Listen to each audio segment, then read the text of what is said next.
Rated G. Ito ay pwede sa lahat ng manonood. Ang susunod na programa ay Rated G.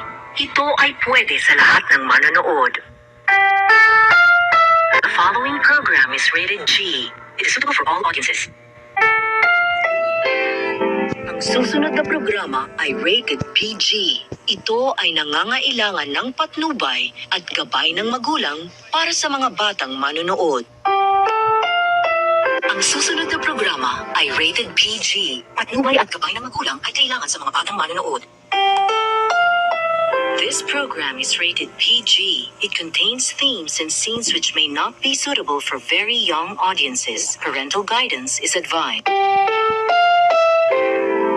Ang programang ito ay rated SPG. Striktong patnubay at gabay ng magulang ang kailangan. Maaaring may masiselang tema, lengguwahe, karahasan, sexual, horror o droga na hindi angkop sa mga bata.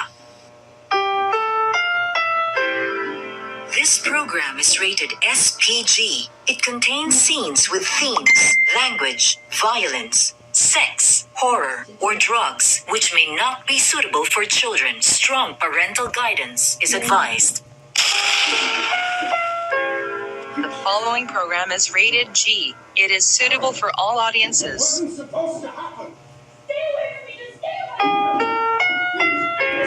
This program is rated PG. It contains theme scenes which may not suitable for very young audiences. Parental guidance is advised. This program is rated SPG. It contains scenes with themes, language, violence, sex, horror, or drugs, which may not suitable for children. Strong parental guidance is advised. Ang susunod ng programa ay Rated G. Ito ay pwede sa lahat ng manonood. Ang susunod ng programa ay Rated PG. Patnubay at gabay ng magulang ang kailangan sa mga batang manonood. Ang programa ito ay Rated SPG. Striktong patnubay at gabay ng magulang ang kailangan. Maaring may masaselang tema, lengguwahe, karahasan, sexual, horror, o droga na hindi angkop sa mga bata. Le prochain du programme, j'ai noté G, il peut être à tous les téléspectateurs.